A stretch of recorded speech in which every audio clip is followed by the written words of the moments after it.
안녕하세요. 저는 지금 40 초반으로 아들 둘을 혼자 키우는 돌싱녀입니다. 솔직히 지금 이 사연글을 쓰고 있으면서도 제게 일어났던 이혼이라는 과정들이 지금까지도 믿기지가 않습니다. 10년이라는 긴 세월 동안 시대거른을 모신 제가 남편에게 뒤통수 맞는 얼얼한 보답을 받게 되었죠. 같이 제 남편 욕 시원하게 한번 해주실래요? 저와 남편은 각자 알고 지내던 친한 친구의 소개로 만났어요. 친구는 자기의 소꿉친구라며 남편을 소개시켜줬었고 생각보다 말이 잘 통해서 결혼까지 하게 됐었죠. 저는 시간을 자유롭게 누릴 수 있는 프리랜서 작가고 남편은 중소기업에서 일하는 직장인이었어요. 외동아들이었던 남편은 제가 가지고 있던 편견과는 다르게 무척이나 배려심 많고 다정한 성격이었어요.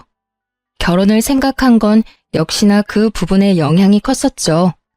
당시 남편과의 결혼에서 신경 쓰이는 점이라고는 아픈 시부와 그런 시부를 직접 모시는 시모뿐이었어요. 시모가 시부를 모시고 있는 집에서는 보통 며느리도 그렇게 해주기를 바라는 마음들이 있잖아요. 본인이 그렇게 하셨으니 그게 당연하다고 여기는 분들도 계시고. 하지만 시모는 부양이라던가 간병을 당연하게 생각하시는 분은 아니었어요.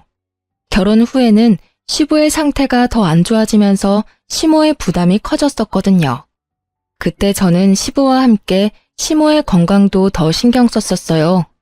솔직히 오랜 병으로 누워 계시는 시부의 간병을 처음부터 하는 건 저에게는 너무 두렵고 힘든 일이었고, 그렇다고 이 모든 상황을 그저 보고만 있기에는 시모의 상황이 너무 안쓰러워 보였던 거죠. 순전히 시모의 힘든 모습에 마음이 쓰여 시작한 일이었어요. 솔직히 저희가 시부 명의의 집을 빌려 쓰고 있기도 했고 애들 둘이 시댁 식구들을 많이 닮아서 시부와 시모 모두 손주들에게 애정이 많이 컸었거든요. 그런 애정을 받고도 그걸 못 본 채 할 수 있는 사람이 세상에 어디 있을까요? 그렇게 매번 시모를 챙기러 자주 시댁에 들르는 저에게 시모는 농담처럼 이런 말을 할 정도였거든요. 우리 재산은 아들이 아니라 며느리한테 물려줘야겠네. 그때는 그저 시부 명의의 집을 빌려 쓰고 있던 저희에게 집 명의를 남편 앞으로 해주겠거니 하고 넘겼었죠. 어머님, 어차피 저한테 주셔도 애들 아빠 거잖아요. 저는 큰 재산 같은 건 바라지 않으니까 앞으로도 지금처럼 만날 때마다 맛있는 음식 먹으러 가요. 그게 저한테는 더 큰 기쁨이거든요. 솔직히 그 말을 고지고대로 믿을 며느리가 어딨나요? 그냥 칭찬하고 싶은 마음에 그렇게 말들을 꺼내는 거죠. 저한테 준다는 말은 아들에게 준다는 거하고 다를 바가 없잖아요. 그런데 그런 아들은 그다지 시댁 상황에 관심이 없다는 게 조금 문제라면 문제였죠. 남편이 나쁘다기보다는 너무 바빴거든요.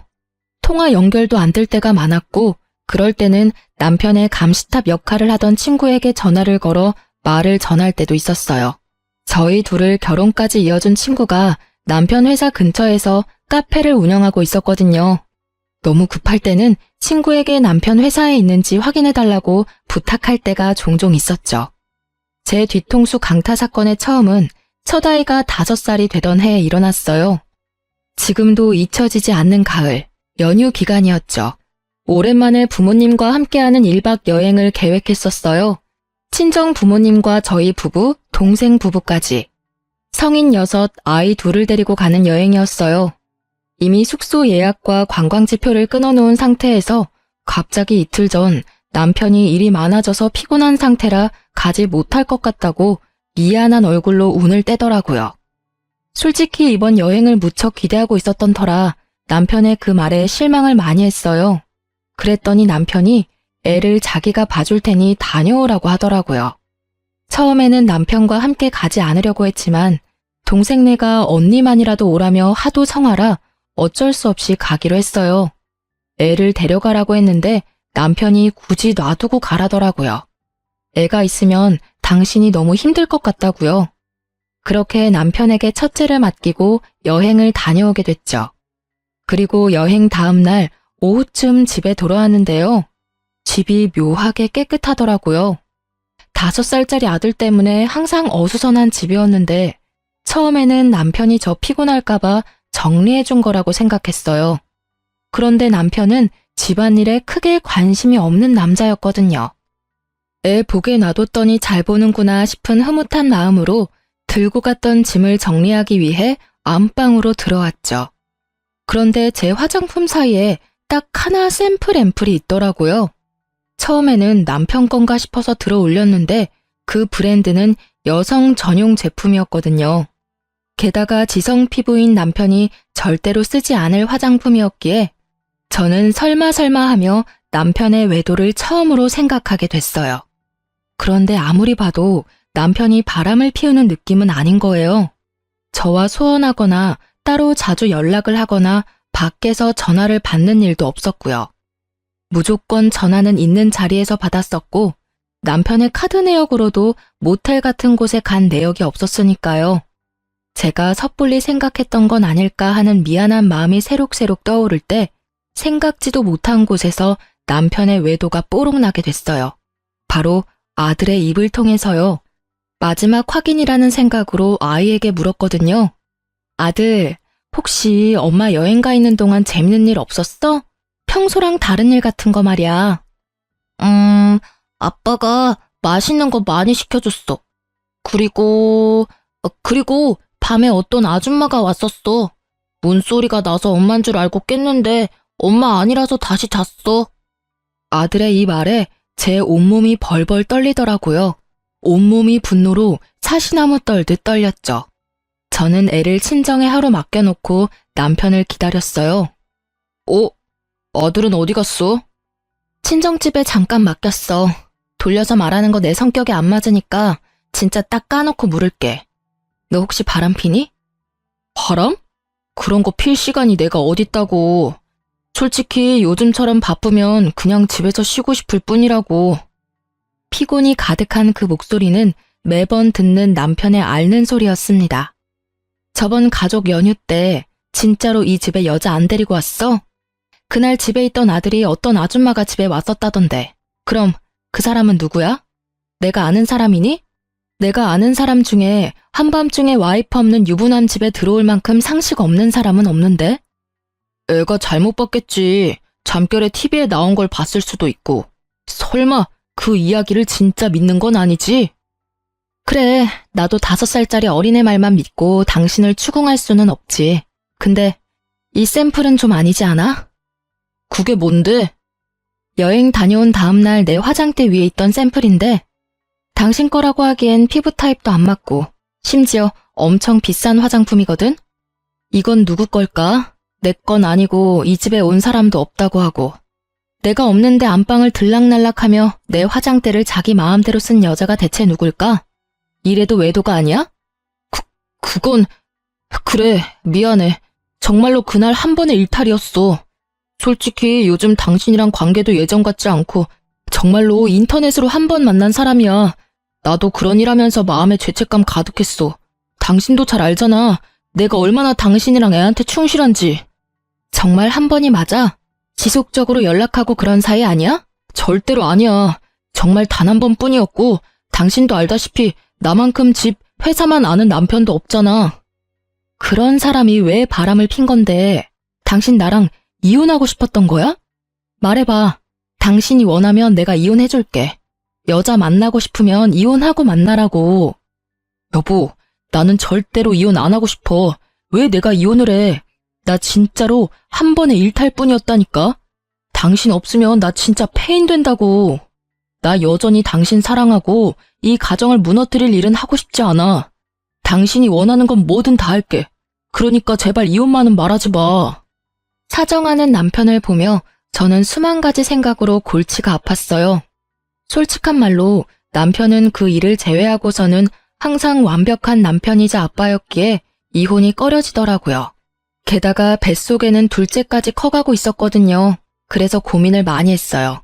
제게도 경제권은 있으니 키우는 건 어렵지 않지만 다들 아시잖아요. 애를 낳는 순간부터 1년, 2년은 애한테 붙어 있어야 하는 걸. 게다가 혼자서 애를 돌보며 일을 한다는 게 얼마나 힘든 일인지 말이죠. 저는 어려운 결정을 내릴 수밖에 없었어요. 단 한 번이라고 말했으니 내릴 수 있었던 과감한 결정이었죠. 단 한 번이었다니 용서해줄게. 그치만 맨입으로는 곤란하지. 위치 추적 앱 깔고 내 연락은 무조건 받아. 당신이 연락 안 받는 즉시 나는 위치 추적해서 당신 어디 있는지 알아낼 거니까. 저의 그 말에 남편은 흔쾌히 그 요구를 받아들이더라고요. 그리고 남편에게 말은 안 했지만 집안에 녹음기도 2개 설치해뒀어요. 그러고 나서야 저는 남편을 용서하기로 했어요. 남편을 믿어서라기보다는 이혼을 원하지 않는 남편의 강경한 모습을 믿기로 한 거였죠. 그렇지만 이때는 시모에게 남편의 외도 사실에 대해 알리지 않았어요. 시모와 저의 관계는 꽤나 돈독했었고 시부 간병까지 하는 시모를 이런 일로 마음고생시키고 싶지도 않았거든요. 남편은 그 이후로 제게 행선지도 알리고 회식 모임도 최소화했어요. 가끔 남편과 연락이 되지 않을 때는 위치 추적 앱을 사용했는데 그때마다 회사로 되어 있었어요. 혹시 회사 사람이랑 바람필 수도 있을 것 같아서 남편 회사 근처에서 카페를 하는 친구에게 연락해서 남편이 회사에 있는지 확인을 받기도 했어요. 친구는 매번 그렇게 못 믿어오면 직접 와서 보라며 저를 타박하기는 했지만 매번 확인해줬었고요. 솔직히 친한 친구이긴 했지만 이 일을 계기로 더 친해졌어요. 남편 외도에 대해 상담하면서 같이 욕하고 들어주면서 친구가 많이 저를 심적으로 안정시켜줬거든요. 10년의 시간 동안 안방에 설치해두었던 녹음기는 제가 집을 나설 때마다 켜두었지만 더 이상 외도의 음성은 녹음되어 있지 않았어요.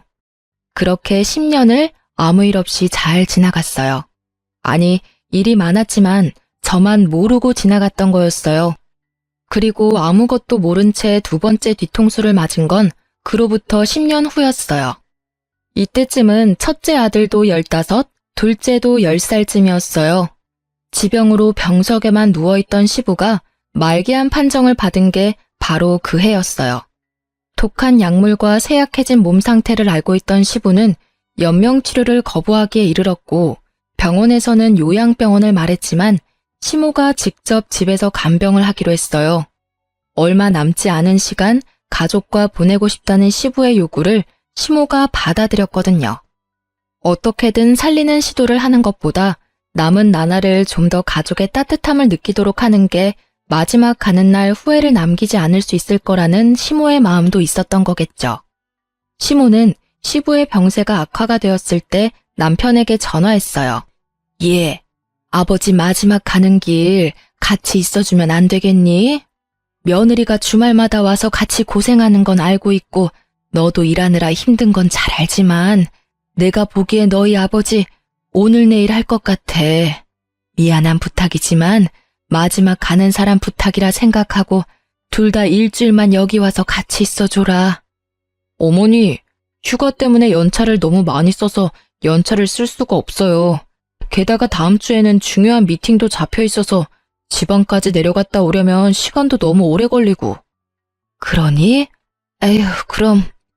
어머니, 저 혼자 갈게요.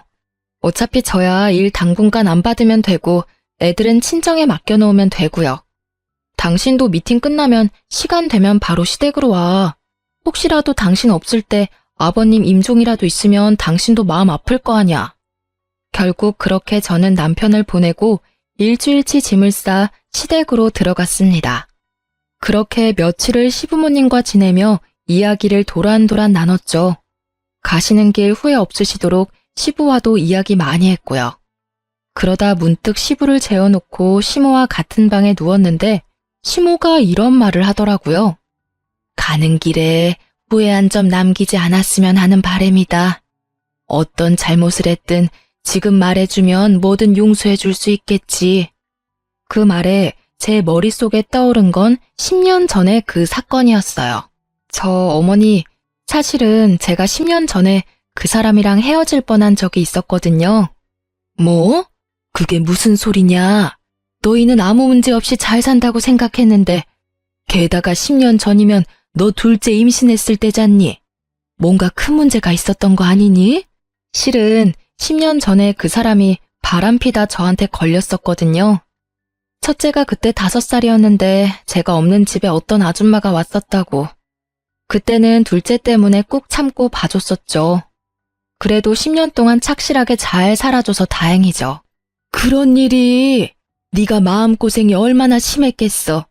그렇잖아도 시부 시모 둘 다 모시느라 힘든데 혹시 그 바람핀 여자가 누군지는 아니? 남편 말로는 인터넷에서 만난 여자래요. 하루 한 번 스쳐간 인연이니 신상도 얼굴도 모르죠. 그리고 알면 뭐해요. 지금 벌써 10년이나 지났는데. 그런 이야기를 시모와 도란도란 나누며 잠에 들었고 다음날 일어났을 때는 시부는 자는 중에 돌아가셨더라고요. 말기 암의 노환이라도 자면서 돌아가신 건 참으로 호상이라며 시모와 이야기를 나누며 남편에게 연락을 하려고 했어요. 전화를 받지 않는 걸 확인하고 짐 싸느라 바쁘나 보다 싶은 마음에 어차피 집에 가서 준비를 해야 할 것들이 있어서 집으로 향했어요. 잠깐 들린다고 들렀는데 집에 들어서자마자 저는 그 옛날에 느꼈던 위화감을 다시 한번 느끼게 됐어요. 깔끔하게 청소되어 있는 집의 상태에 10년 전 그때의 기억이 불현듯 떠오르더라고요.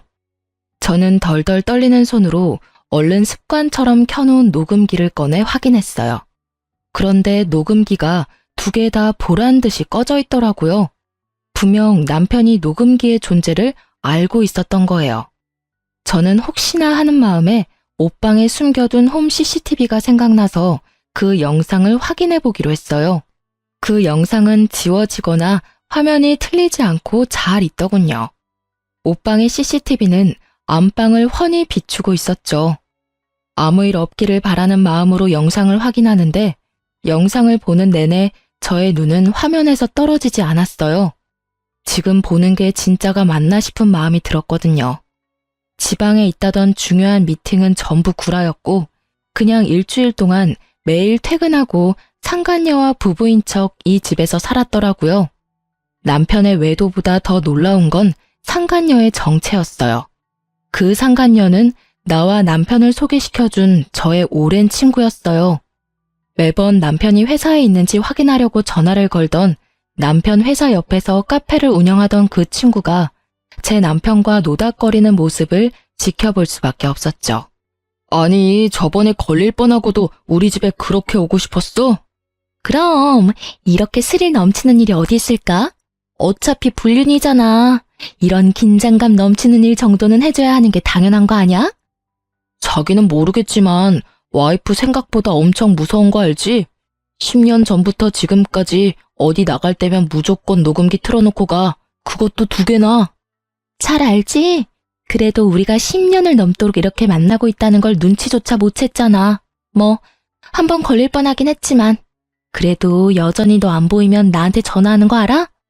내 옆에 있는 줄도 모르고 전화해서는 남편 어딨냐고 징징대는데 얼마나 꼴불견인 줄 알아? 정말 자기가 우리 회사 옆에 카페 오픈한 건 진짜 잘한 일인 것 같아. 만나도 아무도 모르지. 위치 추적 앱 찾아도 카페가 회사와 거의 오차범위 아니니까 들키지도 않고 말이야. 그렇지? 내가 정말 잘한 일인 것 같긴 해. 너 만날 때마다 막 짜릿하다니깐. 우리 아버지 지금 위독하신데 돌아가시면 나 이혼하고 자기랑 결혼할까? 결혼? 뭐 아버지 안 계시면 해도 상관없지. 근데 나 애 낳는 건 질색이거든. 몸매 망가지는 건 둘째치고 여자로서의 인생도 망가지는 건 순식간이거든. 솔직히 책임질 일 없이 오로지 연애만 하는 이 관계가 나는 너무 좋아. 둘의 이야기를 듣고 있는데 머릿속이 완전 터질 것 같더라고요. 아니 왜 잘 사귀다가 지 애인을 나한테 소개시켜준 걸까요? 거기서부터가 의문이었거든요. 남편을 저에게 소개시켜주고 남편과 불륜을 저지르는 게 제 상식에서는 도저히 이해가 안 가더라고요. 저는 이 두 연놈을 불러내서 당장 따지려 했지만 이 악물고 참았어요. 시부 상중이잖아요. 그래도 마음이 너무 힘들었어요. 혼자만 알고 있기가 너무 두렵고 힘들어서 저는 누군가에게 이 상황에 대해 하소연하고 싶었어요. 하지만 어디 가서 말하나요? 시부의 장례식장에서 흘리는 눈물에 사람들은 제가 시부를 참 많이 따랐던 며느리라 그렇다며 착각할 정도였거든요. 시부에게 죄송스러운 마음이지만 시부가 돌아가신 것보다 남편의 바람과 친구의 배신이 저에게는 더 큰 아픔이었으니까요. 이 와중에 생각나는 건 친정 어머니보다 시모였어요. 결국 버티지 못했던 저는 시부의 장례식이 끝나고 시어머니에게로 찾아갔어요. 어머님, 저 드릴 말씀이 있는데 잠시 괜찮으실까요? 그래, 큰일 치르느라 고생 많았지? 오늘은 느긋하게 이야기나 하고 가거라. 아버지 없으니 몸은 편한데 마음이 적적하긴 했어. 저 사실은 이런 말씀 드리고 싶지는 않아요. 제가 남편 탓을 하는 것처럼 들릴지도 몰라서 참으려고 했는데 도저히 못 참을 것 같아서. 무슨 일인데 이렇게 서럽게 울어? 도대체 무슨 일이길래 이렇게... 저의 어깨를 감싸는 시모의 따뜻한 말에 저는 홈캠에서 따온 영상을 시모에게 보여주며 말했어요. 이것부터 좀 보세요. 그 사람 바람 피고 있었어요. 저 몰래 10년 동안이나요. 어머님이랑 시댁에 일주일 정도 있었잖아요. 그때 남편이 지방 출장 있어서 못 온다고 했었는데 그때 지방에 출장 간 게 아니라 출퇴근하면서 상간녀랑 저희 집 안방에서 부부처럼 지냈더라고요. 아버님 돌아가셨을 때도 제가 사용하는 침대에서...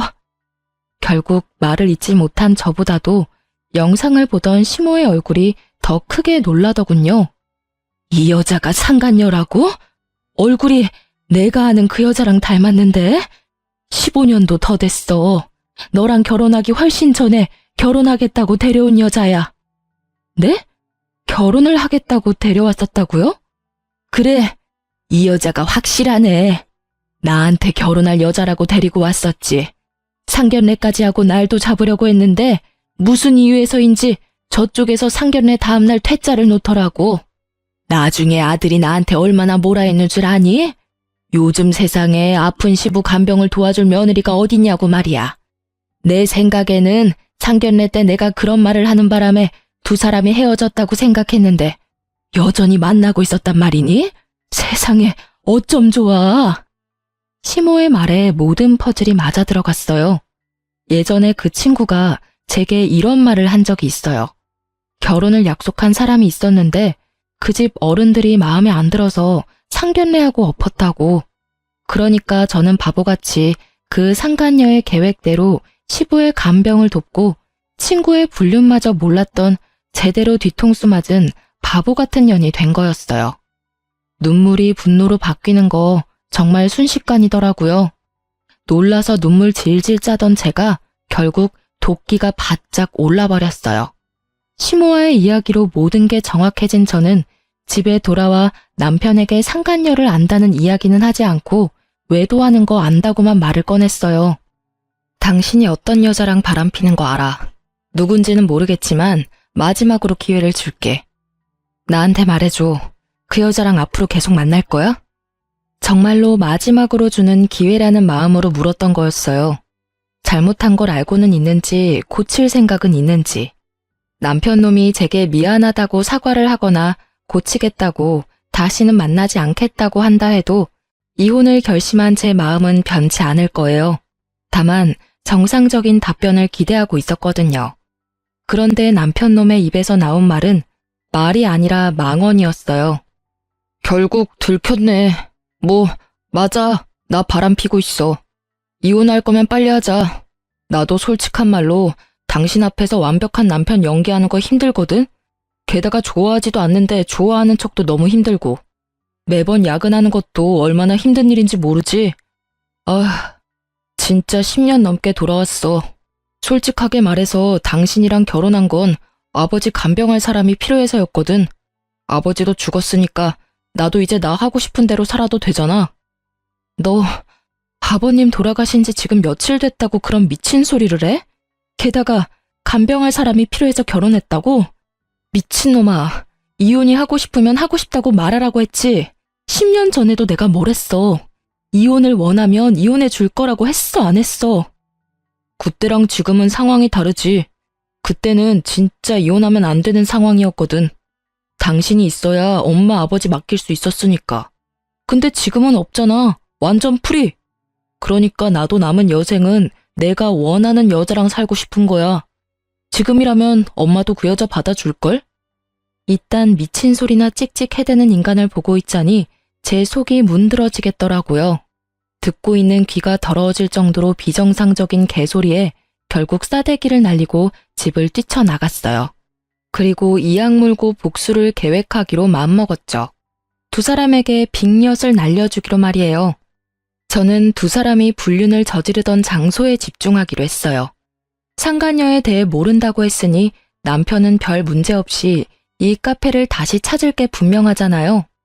솔직히 야근한다고 저를 속이고 둘이서 그 카페에서 그런 짓을 저질렀다는 걸 알고 나서는 그 카페가 너무나 더러운 곳이라는 생각이 들었어요. 웃겼어요. 상간녀에게 남편의 외도에 대해 상담하고 있었다니 그걸 위로해주는 척하며 속으로는 저를 비웃고 있었을 거라는 걸 생각하니 너무 열이 받더라고요. 만약 외도의 증거를 찾으려면 이곳밖에 없잖아요. 그렇지만 제가 직접 가서 증거를 찾을 수는 없었죠. 제가 가면 상간녀인 제 친구가 남편을 못 오게 할 테니까요. 그래서 저는 다른 사람을 불렀어요. 상간녀 및 남편놈과 일면식도 없는 친동생의 친구를 불렀죠. 저녁 시간쯤에 카페에 가서 동영상을 좀 찍어줘. SNS에 올리는 것처럼. 가게 안쪽과 메뉴 같은 거 먹고 나서 감상 같은 거 말이야. 근데 영상에 정말 작게 나오더라도 카페 주인이랑 이 남자가 같이 나올 때 꼭 영상을 찍어줘. 이것만 해주면 돈 줄게. 어때? 동생의 친구들은 알바처럼 단순하게 생각하더라고요. 여러 명이 몰려가서는 구석에 자리를 잡고 서로 동영상을 찍어주는 척하며 남편과 친구의 모습을 연속으로 찍었더라고요. 그렇게 영상을 여러 개 보내줬는데 첫 번째 영상에서는 건질만한 게 없었는데 두 번째 영상에서는 꽤나 쓸만한 장면을 찾게 됐어요. 외도가 뽀록난 남편이 이제는 눈치도 보지 않고 상간녀의 카페를 드나들더라고요. 손을 잡는 장면과 포옹을 하는 장면이 아주 작지만 확실하게 찍혀있는 장면을 찾아냈죠. 저는 상간녀에게 그 영상의 앞부분만 메신저로 보냈어요. 그리고는 이렇게 물었죠. 너희 가게 요새 장사 잘 되는 것 같아. 이 영상 이것보다는 좀 더 길긴 한데 동생 친구들이 찍었대. 가게 홍보할 겸 SNS에 올려도 될까? 정말로 영상 잘 나왔네? 그럼 당연히 올려도 되지. 항상 홍보 고맙다. 올려도 된다는 허락을 받은 저는 그 영상을 총 2군데에 올렸어요. 제 개인 계정의 SNS와 저와 그 친구가 함께 다니고 있는 동호회예요. 그 당시가 저녁 시간이라 남편과 같이 집안에 있었거든요. 제가 SNS에 올리자마자 남편이 불쾌한 모습으로 영상 내리라며 난리를 치더라고요. 딱 보니 뒷부분에 포옹하고 스킨십하는 장면을 본 것 같더라고요. 본인 모습이니 빨리 눈에 들어왔었던 것 같더라고요. 당장 내려. 아니, 당신이 가게 사장도 아닌데 이런 걸 왜 올려? 왜냐니? 설마 내가 당신이 만나는 상간녀가 누구인지 몰랐을 거라고 생각한 거야? 아니, 그리고 너는 이혼 빨리 해달라더니 왜 들키는 걸 싫어해? 어차피 이혼할 거 사람들이 빨리 알면 좋지. 그래야 정리가 빨리 될 거 아냐. 그때 뭐라고 했었지? 상간녀랑 남은 여생을 함께하고 싶다고 했었나? 그만큼 좋아하고 불륜을 당당하게 여길 정도로 좋아했잖아. 그럼 빨리 결착을 보는 게 네 입장에서도 좋은 거 아니야? 잔뜩 빈정거림을 담은 제 말에 남편의 얼굴은 사색이 되더군요. 내가 모를 줄 알았나 봐? 그래, 언제부터 바람 폈어? 나 속이고 제일 친한 친구와 바람난 건? 언제긴 언제부터야. 얼마 안 됐지. 내가 알고 있는 거랑은 많이 다르네. 너 저번에는 10년 넘게 돌아왔다고 하지 않았나? 말이 왜 달라졌을까? 나 결혼 전부터 만나고 있었던 것도 알고 있어. 그러니까 더 이상 거짓말하지 마. 머리 모자란 거 티나잖아. 거짓말을 이렇게 못해서야. 저는 말도 안 되는 거짓말을 하는 남편에게 홈캠 영상을 보여줬어요. 남편의 얼굴이 새카맣게 되더라고요. 제 생각에 남편은 제가 상간녀의 정체를 모른다고 생각해서 상간녀 위자료 소송을 피하려고 했던 것 같아요. 보통은 상간녀 위자료를 불륜남이 내주니까요. 참 그런 잔머리까지 굴리는 걸 보니 역겨운 마음이 들더라고요. 남편 놈에게 따지려는 찰나 제 폰에 알람이 울리더라고요. 예전에 친구와 함께 들었던 동호회에 올린 영상에 달린 댓글이요. 실시간으로 울리는 알림을 보니 제가 생각했던 그대로 맞아 들어갔더라고요. 제가 댓글을 보며 웃고 있자 남편이 굉장히 불안한 얼굴로 묻더라고요. 당신 뭐 보고 웃는 거야? 누가 연락한 거야? 아, 연락? 별거 아냐. 나랑 걔랑 같이 다니던 동호회에도 영상 올렸거든. 근데 정말 재밌는 일이 일어났네. 어떡하지? 당신 상간녀가 당신 말고 4명이나 되는 남자랑 다리를 걸치고 있었다네. 서로 자기 여자친구라고 싸우고 있어서 웃었어. 남편 놈은 믿기지 않는 얼굴로 저를 보더니 제 손에 있던 폰을 빼앗아 확인하더라고요. 남편 놈의 얼굴이 일그러지고 입을 악물더라고요. 제가 얼마 전 느꼈던 그 감정을 남편이 느끼고 있을 거라 생각하니 마음이 솔직히 조금 편해졌어요. 확인이 됐어? 당신이랑 이 4명의 동호회 남자들 중에 도대체 누가 당신 상간녀의 진짜 사랑일까? 상간녀한테 당신이 진짜 사랑이긴 했을까? 그냥 욕망이었을 것 같은데? 남의 떡이 더 커 보여서 건드려 본 것 같은 느낌? 솔직히 아니라고 하기엔 나머지 남자들도 다 괜찮은 사람들이거든. 뭐 어쨌든 간에 이혼을 원한댔지? 당신이 그렇게 원하니까 해줄게. 부디 상간녀가 당신을 뽑아주길 바랄게. 당연히 나겠지. 이런 남자들 만나는 거 한 번도 본 적도 없고 내가 당신이랑 이혼하면 결혼해주겠다고도 했거든? 그래, 잘 됐네. 뭐 그쪽은 이제 더 이상 상관없는 일이고 나는 양육권의 친권은 물론 위자료까지 다 받을 거야. 재산 분할도 마찬가지인데다가 상간녀 위자료 소송도 할 거니까 알아서 해. 그렇게 말하는 도중에 제 개인톡으로 연락이 오더라고요. 영상을 본 저와 상간녀의 친구들이요. 모두들 영상 뒤에 봤냐며 너 괜찮냐는 걱정 문자들이었어요. 저는 친구들에게 하나하나 답해줬어요. 10년을 넘게 사귄 열렬한 사랑의 주인공들이라며 상간녀는 불륜을 좋아하는 것 같으니 다들 남편 단속 잘하라고도 말해줬죠. 결국 친구들은 그 카페에 더 이상 가지 않겠다며 화를 냈고 말이죠. 설마 하는 표정으로 짜증을 있는 대로 내는 남편 놈을 놔두고 저는 상간녀의 카페로 향했어요.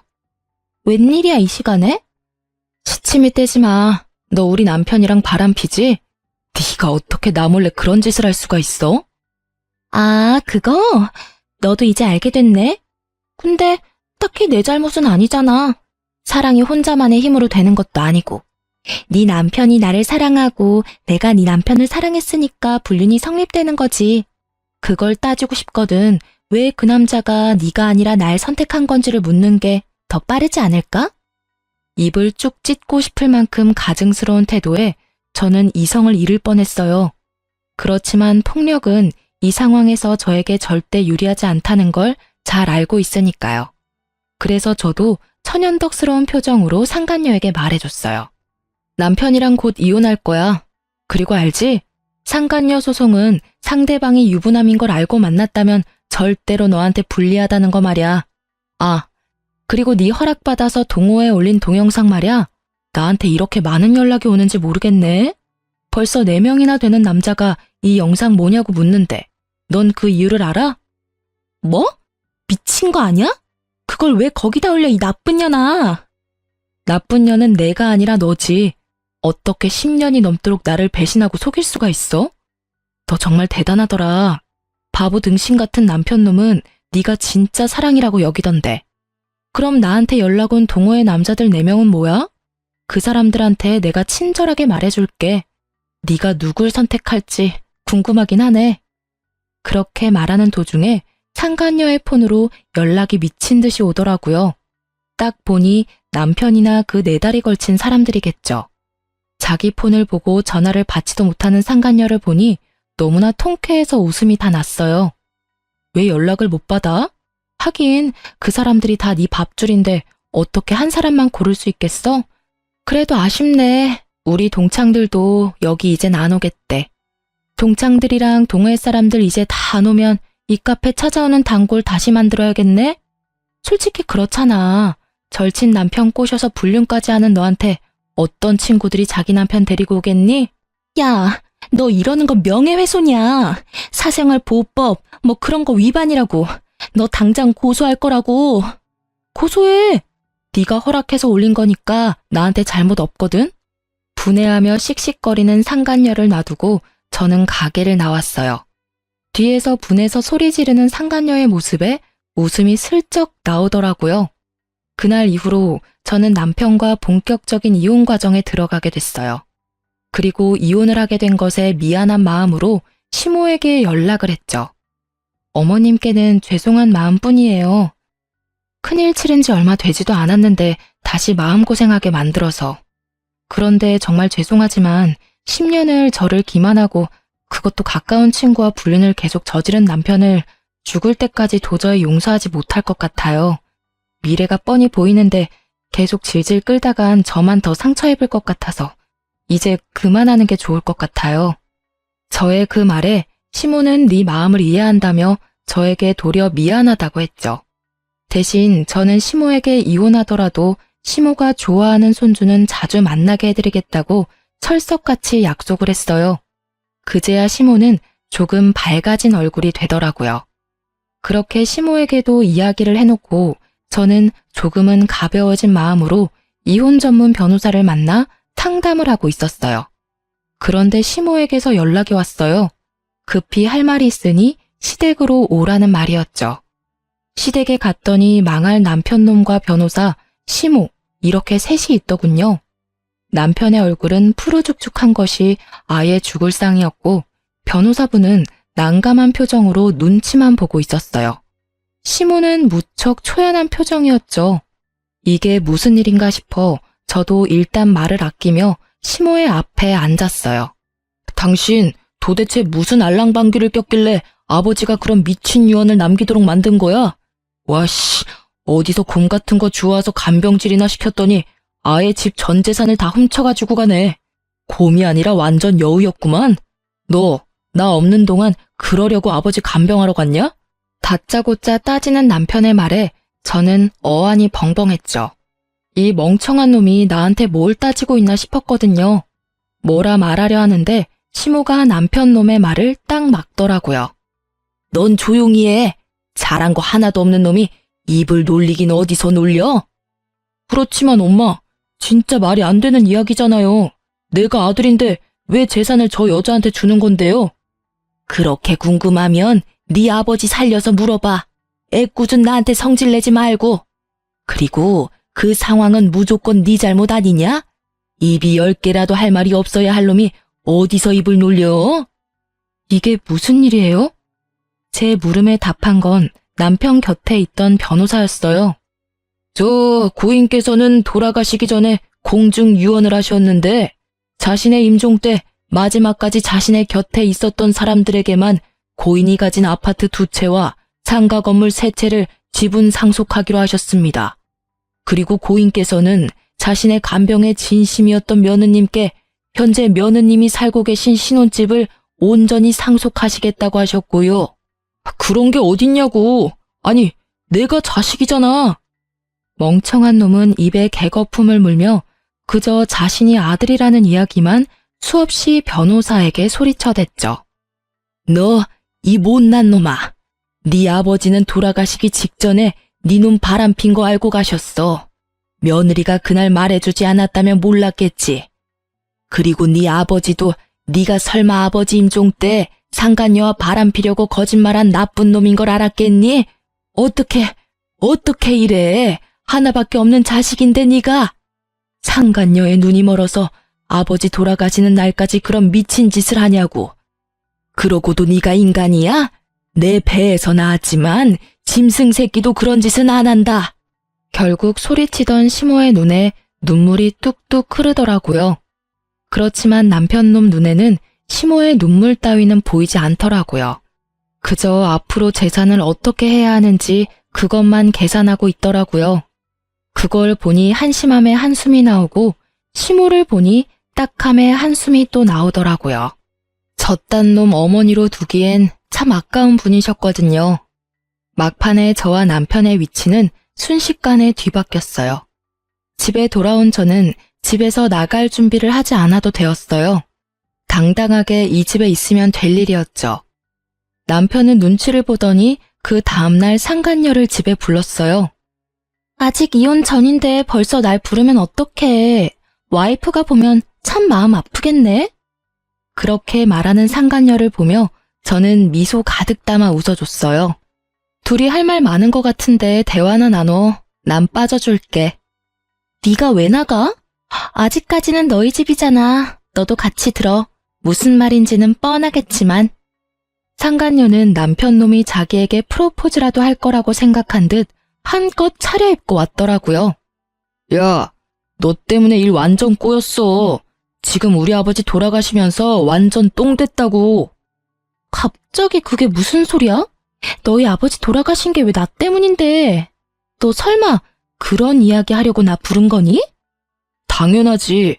아버지 임종 때 네가 같이 있고 싶다고 우기는 바람에 너랑 같이 있다가 재산 다 날려먹게 생겼다고. 그게 왜 내 탓이야? 나랑 바람 피우면서 재산까지 가져가려고 했던 거야? 너 웃기다. 언제는 돈보다는 내가 좋다면서? 그리고 난 너 때문에 상간녀 소송까지 당해야 하는데 네가 그렇게까지 억울해할 일은 아니지. 야, 그걸 말이라고 해? 네가 뭐가 그렇게 억울한데? 나 혼자 바람 폈어? 너도 같이 바람 폈는데 왜 억울한데? 거기다 너 나 하나만 있었던 것도 아니잖아, 이 나쁜 년아. 나 너한테 속은 거야. 완전 가스라이팅 당한 거라고. 결국 남편 놈이 상간녀에게 물건을 막 집어던지더라고요. 완전 발악을 하면서요. 미안한데 집 그만 훼손해 줄래? 이 집 이제 내 집이거든. 너도 그렇고 상간녀도 그렇고 둘 다 싸우려면 나가서 싸워. 남의 집에서 꼴사납게 굴지 말고. 왜 이 집이 네 거야? 설마 이 집까지 너희 아버지 거였어? 미친, 넌 그 나이에 도대체 일어놓은 게 하나가 없어. 아, 됐어. 너 같은 루저는 내 쪽에서 사양이야. 그렇게 두 사람을 속 시원히 내쫓고 저는 곧 재산을 받고 이혼에 성공했어요. 나중에 알아보니 두 사람의 끝은 정말 최악이었더라고요. 상간녀의 카페에 4명의 남자들이 찾아와 동시에 따지는 바람에 카페는 망했다고 해요. 그리고 상간녀는 카페 폐업과 상간녀 소송 때문에 손절했던 남편 회사로 찾아가서 난리쳤다고 해요. 결국 와이프 10년 넘게 속여가며 불륜 저지른 게 회사 내에도 알려져서 결국 회사에서는 권고사직을 권했다고 해요. 그렇게 퇴사하고는 다른 직장으로 재취업도 못했대요. 워낙 소문이 크게 나서 받아주는 곳이 없었다나 봐요. 그에 비하면 저는 두 아들과 잘 살고 있어요. 일단 집이 있고 위자료와 재산을 많이 받아서 남편이 없어도 크게 힘들지도 않고요. 웃기면서도 슬픈 건 두 아들이 전부 아빠를 찾지 않는다는 거예요. 아마 첫째는 이혼 당시에도 나이가 꽤 있었던 터라 이혼 과정을 다 보고 아빠에게 질린 듯 더 이상 아빠를 자기 부모로 생각하지 않겠다고 말하더라고요. 둘째는 이제 곧 중학교에 들어가는데 우연히 근처 아파트 공사 현장에서 막노동하는 아빠를 보기 싫어 마주치고도 못 본 척 뛰어왔다는 말을 제게 하더라고요. 울먹이는 걸 보니 마음이 너무 찢어질 듯 아팠어요. 어떻게 아빠라는 인간 하나 때문에 애들이 이런 아픈 마음을 안고 살아야 하나 싶은 마음에서요. 솔직히 저는 제 인생에 남자는 없다는 생각으로 두 아들만을 키우며 살고 있어요. 워낙 완벽한 남자를 연기했던 전 남편이었던지라 어떤 남자든 다 못 믿겠더라고요. 솔직히 이제는 연애에 마음을 쏟을 만큼 어리지도 않고요. 제가 이 글을 쓰고 다시 한번 쭉 읽어보는데 참 욕이 저절로 나오더라고요. 아직도 그날의 충격에서 헤어나오지 못했는 건지도 모르죠. 그래도 인과응보라고 지들이 저지른 짓의 벌을 제대로 받게 돼서 참 다행이라고 생각해요. 글 읽으며 고구마 먹은 것 같은 체한 기분을 느끼기도 하셨겠지만 결과적으로는 정말 속 시원히 해결돼서 통쾌한 기분이 드셨을 것 같아요. 제가 보면서도 그런 기분이 드니까요. 이렇게 글 읽으며 같이 욕하고 화내주시는 분들이 있으니 저도 마음 놓고 제 이혼 글을 올려봤어요. 읽어주신 분들 모두 감사합니다.